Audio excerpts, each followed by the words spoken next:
लक्षवेधी क्रमांक 4 श्री भास्करजी जाधव। अध्यक्ष महोदय, लक्षवेधी क्रमांक 4 केल्याप्रमाणे अध्यक्ष महोदय, माननीय मंत्री महोदय वितरित केल्याप्रमाणे म्हणतायत, या क्षणापर्यंत आमच्याकडे पिजन होलमध्ये कुठल्याही प्रकारचं सरकारकडून उत्तर आलेलं नाही। काय म्हणजे आता नवीन नियम सुरू झालाय का की सभागृहामध्ये आल्यानंतर आम्ही फक्त लक्षवेधी क्रमांक म्हणजे पुकारायचा आणि तुम्ही समोरून फक्त छापल्याप्रमाणे म्हणायचं आणि आपण दोघांनी समजून घ्यायचं आणि बाहेर जायचं, असं काय आहे का?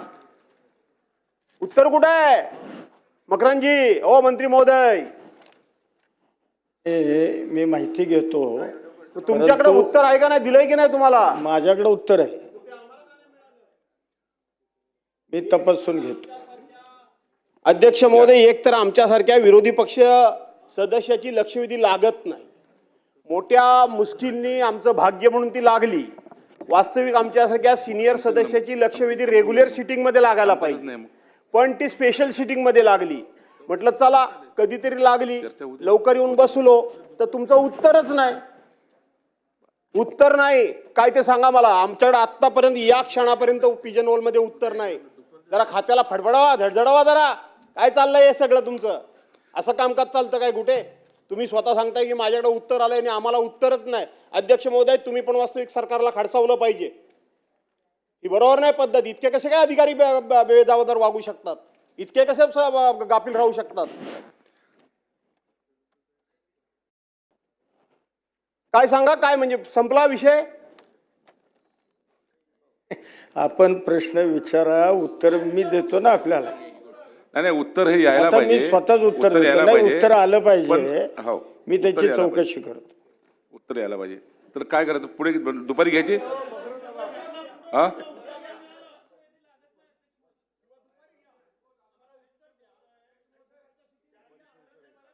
चला आज दुपारच्या बोला बोला। नाही, अध्यक्ष महोदय, सन्माननीय ज्येष्ठ सदस्य भास्कर जाधव साहेबांनी सांगितलेला मुद्दा हा खरोखरच योग्य आहे। कारण 12-12, 1-1 वाजेपर्यंत लक्षवेधी येत नाहीत। आपण अधिकाऱ्यांना नक्की त्याच्यामध्ये जाब विचारू शकतो, पण 1-1, 2-2 वाजेपर्यंत लक्षवेधी येत नाहीत। 1-1:30 वाजल्यानंतर लक्षवेधी येतात। त्याचं 7 वाजता ब्रीफिंग घ्यायचं, ते ब्रीफिंग घेतल्यानंतर मंत्री तयारी करून इथे येतात आणि ती तयारी केलेली असताना त्याचं उत्तर जर सदस्यांकडे नसेल तर प्रश्न कशावर विचारणार, हा महत्त्वाचा मुद्दा आहे।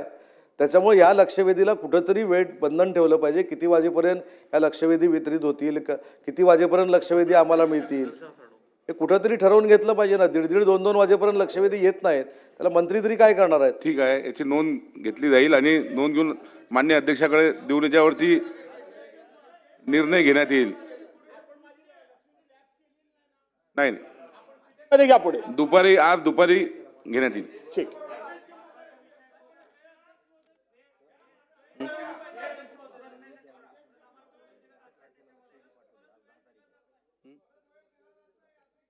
काय झालं? कोणाला पाठवली? आता इथं बोलून घ्या पाहिजे।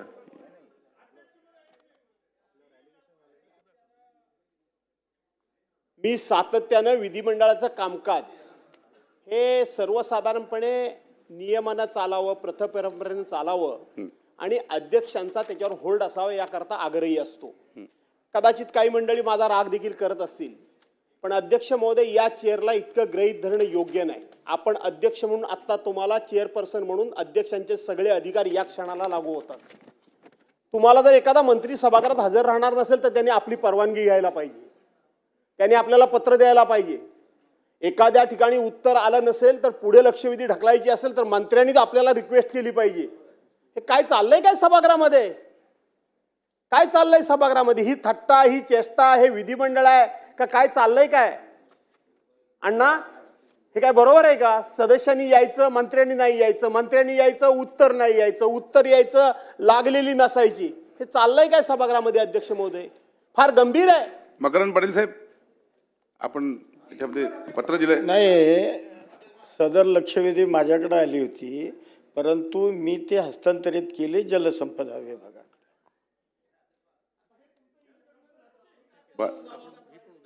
चला